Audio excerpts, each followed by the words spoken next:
Así que yo hace, diantre, como yo creo que como 15 o 16 años, yo preparé una presentación y la di solamente una vez y nunca la volví a dar.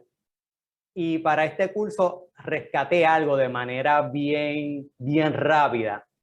Pero la epidemiología tiene su historia, ¿verdad? Como toda ciencia, a pesar de que la epidemiología es sumamente nueva si la comparamos con otras ciencias, está en constante evolución, en constante desarrollo, todos esos matemáticos, estadísticos matemáticos, desarrollando nuevas fórmulas para entender mejor cómo podemos entender y atender los eventos de salud. Pero podemos irnos con la teoría del miasma antes de Cristo, donde se hipotetizaba que las partículas venenosas que venían de un material en descomposición, especialmente de la materia orgánica, era lo que causaba las enfermedades, ¿verdad? Los efectos adversos a la salud. Hoy en día sabemos que la descomposición de materia orgánica, a pesar de que sí huele mal, es sumamente importante para la generación de los ecosistemas, ¿verdad? Esa deforestación masiva de los bosques de mangle en las costas del mundo ha sido un total detrimento para el ser humano, porque ese es el nursery de la ecología marina y es lo que nos da alimento y es lo que permite que la vida en la Tierra pueda existir. Así que, pero ya por lo menos estaban generando una hipótesis de que nacemos y nos estamos enfermando y es por algo. Y en ese caso, bueno, algo olía mal, así que era lo que nos hacía daño. Luego entonces, para los 1500 tenemos algo más sofisticado, que es la teoría de contagio. Y ya estamos hablando de partículas contagiosas que se transmiten de persona a persona. Y tiene mucho sentido, ¿verdad? Hablando de persona a persona y a lo mejor no en ese momento hablando de comportamientos de riesgo, porque en esa época el individuo, el ser humano vivía a lo mejor 30 años lo máximo, ya 30 años era ser viejo y no había la oportunidad de desarrollar esas enfermedades crónicas como las conocemos hoy en día. Pero algo importante que se dio es que en esta teoría del contagio ya había una organización, ya había un proceso de salud pública donde vamos a aislarnos, vamos a prevenir, cuando alguien está enfermo, pues vamos a prevenir ese contagio. Y pues viene desde los 1500. Y la que conocemos y estudiamos hoy en día en epidemiología, que es sumamente importante, pero nos da a entender que estudiar efectos eventos de salud es algo sumamente complejo. Y es la teoría de la causalidad, que hay un evento que te causa una enfermedad, exacto, un evento que te causa un efecto. Y ese efecto se puede dar por muchas razones. De hecho, multifactorial no solamente son las enfermedades crónicas, multifactorial también son las enfermedades infecciosas. Porque para tú enfermarte de una enfermedad infecciosa tiene que ocurrir una serie de eventos de cómo tú te comportas, cómo te aíslas, cuán bien sigues las recomendaciones, si estás de acuerdo en la vacunación o no estás de acuerdo en la vacunación y todo ese evento caótico del ser humano, ¿verdad? Y de la sociedad, entonces ocasiona de que las enfermedades realmente sean multifactoriales. Y se entiende que hay causas necesarias que deben existir y suficientes, que lo que significa es que si no existen, puede que sí o que no te dé la enfermedad. Pero si existen en un grado suficientemente alto, pues aumenta la posibilidad de que te dé la enfermedad. Así que esto es relativamente nuevo. Estamos hablando a partir de casi desde la Segunda Guerra Mundial, es que se está dando, estudiando realmente la epidemiología como la conocemos hoy en día. Y como mencioné el martes, gracias a las computadoras es que podemos entonces entender muchos efectos, podemos desarrollar mucho mejor lo que es la ciencia de la estadística y la ciencia de la epidemiología. La epidemiología es una ciencia relativamente nueva. Esto lo mencioné, los conceptos y principios de esta ciencia como rama comenzaron a desarrollarse en la segunda mitad del siglo XX. Importancia de John Snow es un ejemplo de epidemiología moderna que data del 1854. A ver si yo puedo quitar esto que me está... No. Básicamente John Snow pasa por un proceso, lo conocemos epidemiología moderna. Él ve una serie de casos, dice, en esta área de Londres las personas se están enfermando con estas características particulares, síntomas gastrointestinales. Y nota que la frecuencia de ese evento es anormal. Hay demasiadas personas enfermándose. Y empieza a buscar a los enfermos y prepara un mapa de los puntitos donde esas personas están enfermas. Dice, ok, estas personas están enfermas, pero eso no me dice nada. Así que él comienza a generar una hipótesis y dice, ¿por qué? No, existe una diferencia. Dice, ok, me parece que es debido al agua, una contaminación del agua. Y comienza a decir, hay diferencias entre las personas, hay diferencias en la enfermedad, en que una persona contraiga la enfermedad entre los que toman agua de la pompa A versus la pompa B. Y él genera una hipótesis y la comienza a probar. Y el resultado de todo es que en esta pompa había mayor riesgo de aquellas personas que tomaban agua de esta pompa de agua, este grifo de agua, había mayor riesgo de contraer el cólera. Y clausuran. De hecho, ahora mismo el grifo de agua no existe. Lo que hay un pub donde venden cerveza que se llama John Snow. Y este es un gran ejemplo, ¿verdad? De todo el proceso en sus inicios, desde que detecté una serie de casos hasta que logré generar una hipótesis, la probé y tomé una acción de salud.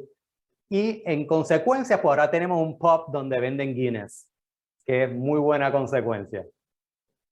Ahora, esta foto, 1918, el fin de la Segunda Guerra Mundial. En la Segunda Guerra Mundial murieron aproximadamente 16 millones de personas, pero estas camas no son estas personas en estas camas no es debido a combatientes de guerra. Este hospital, como vemos aquí, es debido a la influenza. 20 millones de personas a nivel del mundo murieron a consecuencias de la pandemia de influenza en el 1918. Y casi 100 años después vimos una epidemia sumamente grande con el SARS-CoV-2. En el 1940 se da además de que John Snow, ¿verdad?, hizo ese gran descubrimiento y logró salvar a una población dentro de un pequeño pedazo de Londres, pero la fluoración en el agua ayudó a la población mundial a mejorar su higiene de salud. Y esto es un gran ejemplo de cómo aquí yo en los slides le puse unos videos de YouTube que pueden ver la historia más a fondo de cada una de estas ejemplos sobre salud pública y epidemiología, pero la fluoración del agua fue muy importante para la higiene oral del mundo entero. En el 1949 ya se comienza a entender, mira, los comportamientos, lo que nosotros hacemos con nuestro cuerpo, qué comemos, cuánto ejercicio hacemos, puede ser un factor en tener enfermedades del corazón. Y ahí es donde comienza el gran estudio que se conoce como estudio del corazón de Framingham, donde se siguió, creo que, pacientes por, wow, válgame, ahora mismo no tengo exactamente, creo que fueron como 40 años, 30 años de estudios continuos. Y aprovecharon y estudiaron otras condiciones. La gran niebla tóxica en Londres. Ahora no es los virus o bacterias nada más que afectan la salud del ser humano. ni cómo nos comportamos nosotros con nuestro cuerpo, qué comemos o cuánto ejercicio hacemos, sino cuál es el efecto del ser humano en el medio ambiente, que eso fue lo que me hizo estudiar la epidemiología, y cómo ese efecto del ser humano en el medio ambiente entonces vuelve y nos cae a nosotros como una enfermedad. En el 1952, gracias a la revolución industrial que permitió, ¿verdad?, crear una gran economía, pero estamos quemando consistentemente carbón. Y el carbón tiene un subproducto, que es pues una gran cantidad de tóxicos. ¿Qué sucede? Durante una semana en Londres hubo un proceso de inversión. Lo que hace la inversión climatológica es que genera como un tapón. No hay, viene un aire frío y no deja que se esparzan las moléculas. Entonces generó una gran cantidad de contaminación en Londres, matando creo que unas 12.000 personas en un periodo de 2 semanas.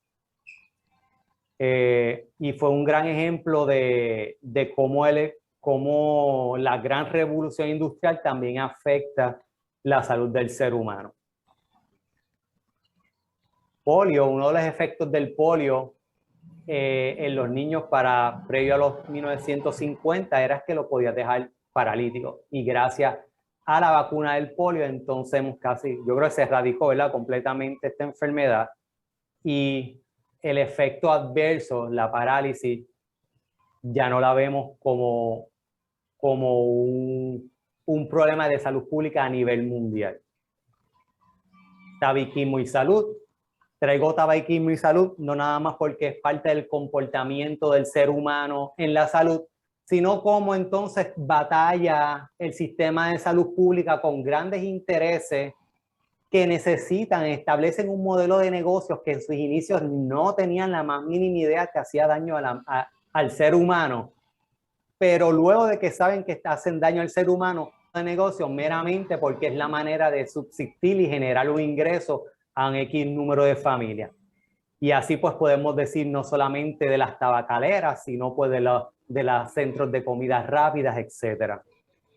Las sodas también, es exactamente este mismo ejemplo. Enfermedad de los legionarios, esto es un ejemplo. ¿Alguien conoce la historia de la enfermedad de los legionarios? No, ok. En Filadelfia, y pues sería bueno, es interesante, en Filadelfia hay un grupo que se llaman los American Legionaries, los legionarios americanos, y se reúnen en un hotel. Y este es un gran clásico ejemplo de un sick building syndrome para los que están en salud ocupacional. Y en ese hotel, que ya entonces el ser humano no solamente, ¿verdad?, empieza la revolución industrial, comenzamos a hacer edificios, pero creamos microecosistemas nuevos. Y esos microecosistemas generan nuevas bacterias, nuevos virus. Y aquí comienzan a morir personas que estuvieron en esa reunión particular de una enfermedad que no se había conocido con una bacteria que no conocían. Así que esto es, ¿verdad? Nuevamente estamos creando nuevos ecosistemas que propiciaron la generación de una nueva enfermedad que no se conocía hasta el 1976. Anthrax. Sumamente interesante el caso porque traigo anthrax. Y en el 2002, en el año 2002, en Estados Unidos, unos legisladores y empleados de la Casa Blanca comienzan a recibir unos sobres. Y cuando abren los sobres, lo que hacía era esparcir un polvillo blanco. Y ese polvillo blanco era anthrax. Y es una de las primeras ejemplos masivos de bioterrorismo en los Estados Unidos. Y eso ocurrió en el 2002. Creo que solamente murió una sola persona. SARS, coronavirus no es nuevo, los virus mutan, así que tenemos el SARS y luego el MERS y hoy en día el SARS-CoV-2. El ejemplo de influenza aviar, el ébola. El ébola, y ustedes, yo siempre, cuando ocurre la pandemia y se expande la pandemia, yo me pregunté siempre, ¿Qué sería de un virus? ¿Cómo el ser humano se comportaría si hay un virus tan transmisible como el SARS-CoV-2 y tan virulento como el ébola?